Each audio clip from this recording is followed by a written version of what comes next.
Aspirants के लिए है जो फ़ॉरेन में स्कॉलरशिप हासिल करना चाहते हैं।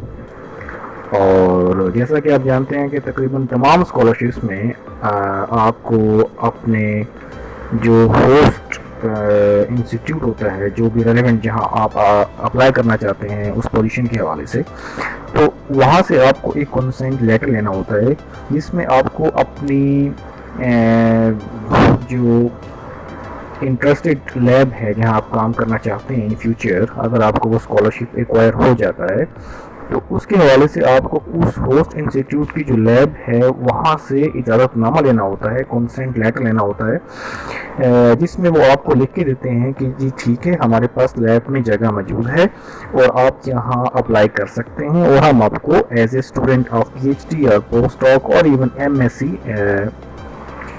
लेते हैं।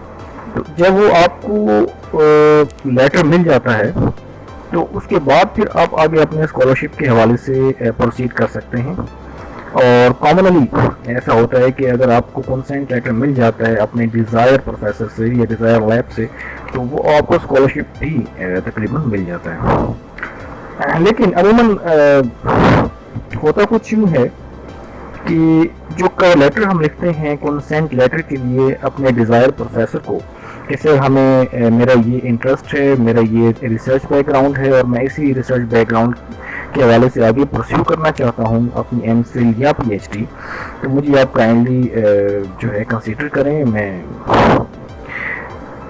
ये स्कॉलरशिप है, इस स्कॉलरशिप के थ्रू जो है मैं आपके पास आऊँगा और ये स्कॉलरशिप में कवरेज है, वो सारी जो भी बेनिफिट्स हैं वो उसमें आप उनको बताएंगे। तो अमूमन हम लोग उसमें गलतियां बहुत करते हैं कवर लेटर के अंदर, तो जिसकी वजह से प्रोफेसर जो फॉरेन जो प्रोफेसर हैं वो अमूमन रिप्लाई नहीं करते। अगर रिप्लाई करते हैं तो नेगेटिव रिमार्क्स होते हैं उसमें और तकरीबन जो है कंसेंट लेटर नहीं मिलता। तो आज मैं आपको इसमें एक लेटर जो है कवर लेटर जो आप अपने डिज़ायर प्रोफेसर को सेंड करेंगे वाया ईमेल के सर मुझे अपनी लैब में जगह दें, तो वो हम आज देखेंगे। Yes, this format might help you for the master, doctoral और postdoc position scholarships। तो सबसे पहले जो सब्जेक्ट है उसमें आप जो भी आपका डिज़ायर डिग्री है, MSc है या PhD है, वो लिखेंगे, जो भी आपका इंटरेस्ट है जिसके लिए आप अप्लाई करना चाहते हैं इन फ्यूचर। उसके बाद लिखेंगे डियर प्रोफेसर, जो भी उस प्रोफेसर का नेम है वो आप यहाँ फुल नेम लिखेंगे, डियर सर मेगा पैराजूली या फ्रेंड और समथिंग लाइक दैट, जो भी आपका डिज़ायर प्रोफेसर होगा जिसको आप लिखना चाह रहे हैं। उसमें आप शुरू करेंगे कि I write to apply for the position of, जो भी आप पोजीशन के लिए अप्लाई करना चाहते हैं, in your group at the institute of agriculture, university of Texas, USA।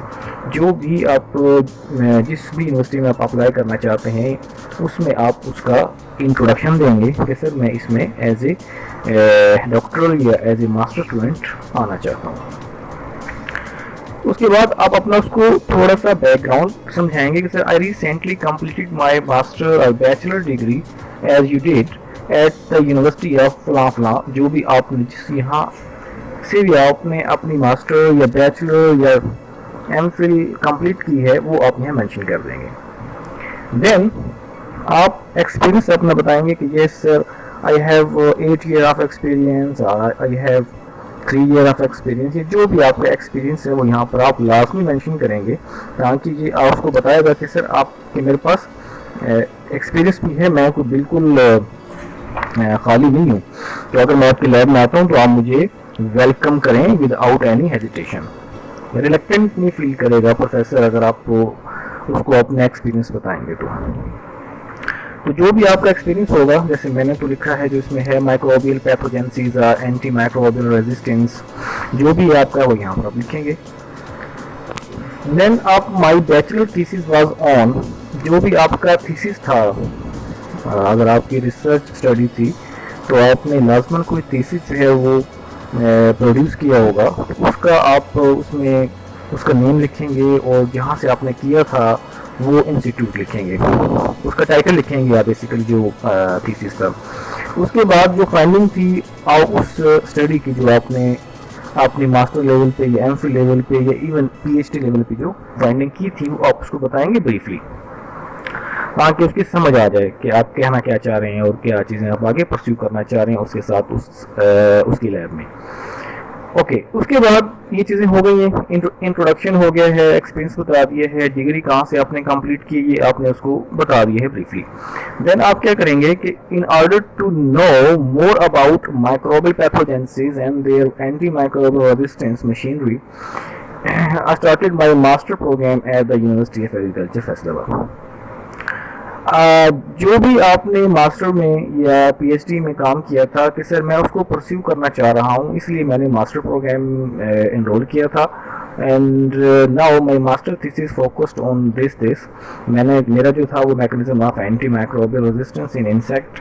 आपका जो होगा वो यहाँ पर लिखेंगे कि आपका मास्टर थीसिस अगर है तो वो किस पे आपने फोकस किया है, क्या वो इंजीनियरिंग है, मेडिकल साइंसेज है, बायोलॉजिकल साइंसेज है, ठीक है, सोशल साइंसेज है, मतलब जो भी है वो यहाँ पर आप मेंशन कर देंगे उसका।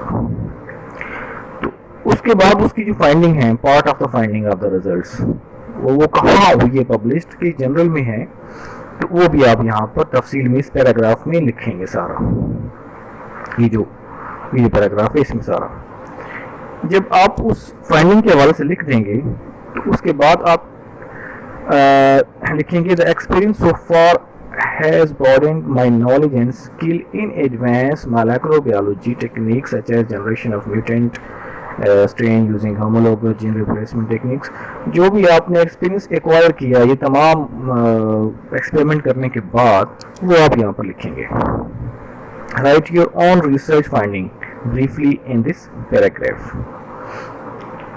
These opportunities have reinforced me my resolve to stay associated with academic and increase my interest in the teaching profession, which I dream of becoming a professor of microbiology shortly। तो मेरा जो interest है जिसमें मैंने अपनी research की और आगे मैं पीएचडी में जो एडमिशन लेने जा रहा हूँ या पोस्ट डॉक के लिए मैं परस्यू करना चाह रहा हूँ, तो मेरा ड्रीम है कि मैं इसी में पीएचडी करूँ और पोस्ट डॉक करूँ और मैं प्रोफेसर बन जाऊँ। To fulfill my aspiration and dreams of becoming a professor of microbiology, I deem it necessary to apply as a doctoral student in your group। अगर आप एमफिल के लिए अप्लाई करना चाह रहे हैं तो यहाँ पर एमफिल लिखेंगे। I read some of your research articles। अच्छा, यहाँ पर उस प्रोफेसर को ये बताना निहायत लाजमी है कि सर मैंने आपकी प्रोफाइल से आपका जो रिसर्च आर्टिकल्स हैं वो मैंने स्टडी किए हैं, पहले मैंने देखा है कि आपका जो रिसर्च फाइंडिंग है या आपका जो रिसर्च स्टडी है वो मैंने जो रिसर्च स्टडी की है वो मिलती जुलती हैं, तो लिहाजा मैं इस वजह से इंटरेस्टेड हूँ आपकी लैब में आने के लिए। मैं आपको अपना मेंटर बनाना चाहता हूँ पीएचडी के लिए या पोस्ट डॉक के लिए। I believe that an opportunity to pass through you, especially with your area of interest। जो भी आपका एरिया ऑफ इंटरेस्ट है वो यहाँ पर आप ब्रीफली इसको लिख देंगे। उसके बाद आप लिखेंगे I am enclosing my CV, thank you for your time and consideration and I'm looking forward to hearing from you soon। तो जो भी आपकी CV है वो आप साथ उसके अटैच करें और साथ में मैं तो रिकमेंड करूँगा कि आप अपनी जो ट्रांसक्रिप्ट एमफिल की है या पीएचडी की है या एमएससी की है वो साथ उसको लाजमी सेंड करें ताकि वो एवेल्यूट कर सके आपकी कैपेबिलिटीज़ को एकेडमिकली भी और रिसर्च के हवाले से भी जो आपने उसको ब्रीफ किया है। अगर आपका पेपर पब्लिश्ड है तो अपनी पब्लिकेशन भी उसको भेजें ताकि वो कन्विंस हो जाए कि यस ये जो बंदा है या बंदी है ये ठीक है, ये मेरी लैब के लिए ठीक है, मुझे कोई परेशानी नहीं है, तो वो आपको कंसेंट लेटर जारी कर देगा। जब वो आपको कंसेंट लेटर जारी करेगा तो आपके पास अपॉर्चुनिटी ग्रैब करने का स्कॉलरशिप, कोई भी वर्ती स्कॉलरशिप ग्रैब करने का जो चांसेस हैं वो तकरीबन 90 प्लस हो जाते हैं, 90% प्लस जो है ना आपको चांसेस हो जाते हैं। तो ये एक मैंने सैंपल आपके साथ शेयर किए, इसको आप देखें, और अगर आपको पसंद आए तो इसको एज ए कवर लेटर बना के अपने डिज़ायर प्रोफेसर्स को आप सेंड करें। और बस मेरे लिए इतना ही है कि आप मेरे चैनल को सब्सक्राइब कर दें। शुक्रिया।